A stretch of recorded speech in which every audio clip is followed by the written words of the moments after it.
साम्राज्य को बचाने के लिए 3 साल के बच्चे को कोख में लेके मुगलों से लड़ाई लड़ी। छोटी मोटी बात है क्या? आज महिलाएं घर से नहीं निकल पाती, लेकिन वो अपने साम्राज्य को बचाने के लिए 3 साल के बच्चे को कोख में लेके समाज के लिए लड़ रही है। आजकल ऐसे लोग हैं क्या? ऐसी महिलाएं हैं क्या आजकल? है कि कोई महिला जो बच्चे को लेके कोख में लेके 3 साल अपने साम्राज्य को, अपने समाज को, अपने इतिहास को बचाने के लिए लड़ रही है? ऐसी महारानियों के बारे में हमें नहीं बताया गया। हमारी बहनें बेटी साथ मोबाइल है बड़े बड़े, तो उनको काम में लीजिए व्यवस्थित तरीके से, और अपने इतिहास को उसमें खंगालिए, गूगल में डालिए कि रानी दुर्गावती कौन थी, उसने समाज के लिए क्या योगदान दिया था।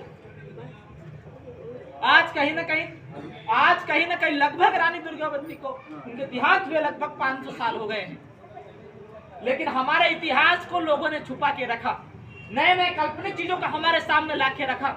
हमने उनकी भी पूजा की, लेकिन हमारे देवी देवता की किसी ने पूजा की क्या? हमें पूछना चाह रहा। क्या दूसरे लोगों के घर में हमारे बड़ा देव की फोटो मिलेगी? क्या किसी दूसरे के घर में रानी दुर्गावती की फोटो मिलेगी?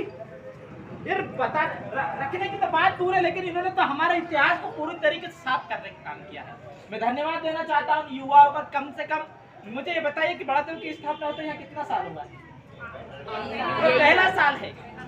कायदे से तो कम से कम हमें पैदा नहीं हुए तब से काम चलना चाहिए था, होना चाहिए था कि नहीं होना चाहिए था? हमारे सिस्टम में पूरा सिस्टम गोत्र से चलता है। मैं हमारे जो पंडित जो लोग हैं, मैं उनसे पूछना चाहता हूँ, क्या वो लोग ये जानते हैं कि हमारी कौन से गोत्र में शादी होती है? मालूम क्या उन लोगों को? उन्हें मालूम कि रामदेव ककोड़िया गोत्र का व्यक्ति है, उसकी कौन से गोत्र की लड़की से शादी होगी? मालूम क्या उसे? जब उसे गोत्र के बारे में नहीं मालूम तो वो शादी कैसे सफल करेगा? आपकी कैसे सफल करेगा? मुझे बताइए।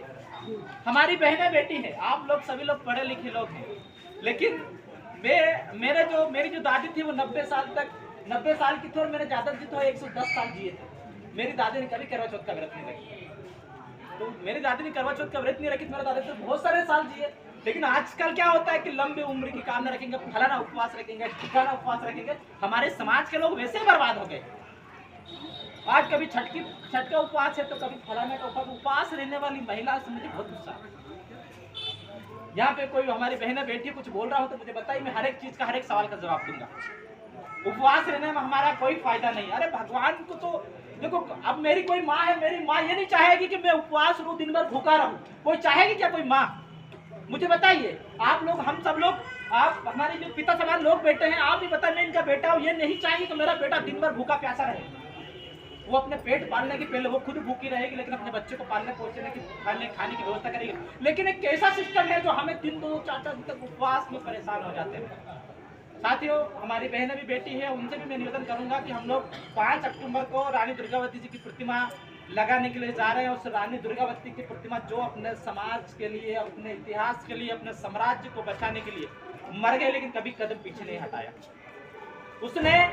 उन्होंने ये ठाना था कि मैं कभी किसी की हाथ नहीं मारूंगी, लेकिन जब उन्हें लगा कि दुश्मनों ने हमें चारों ओर से घेर लिया, वो अपने सेनापति से बोलती, सेनापति में दूसरे के हाथ मरना नहीं चाहते, लो ये खंजर लो और मुझे आप मार दीजिए। लेकिन जो उसका सेनापति था उसने मना कर दिया कि नहीं रानी दुर्गावती, नहीं रानी साहिबा, ये काम हमसे नहीं होगा। जब उन्हें लगा कि मैं दुश्मनों के हाथ नहीं मरना चाहती, उन्होंने खंजर निकाला और अपने आप पे मार लिया और खत्म हो गई। लेकिन उसके इतिहास में क्या रहा क्या नहीं रहा, आप सब लोग उसके इतिहास को जानते होंगे शायद बेहतर तरीके से। बहुत सारी चीजों के बारे में बताया। उनके पति को मात्र 2 साल में, शादी के 2 साल बाद वो खत्म हो गए, लेकिन किस प्रकार से उन्होंने उनका अपना साम्राज्य को बचाया, किस प्रकार से अपने इतिहास को, अपने घर को, अपने परिवार को, अपने साम्राज्य को बचाने के लिए मर मिट गई। ऐसी महारानी की हम लोग प्रतिमा लगाने जा रहे हैं। मैं आशा करता हूँ हमारी बहनें वहां पे पहुंचेगी।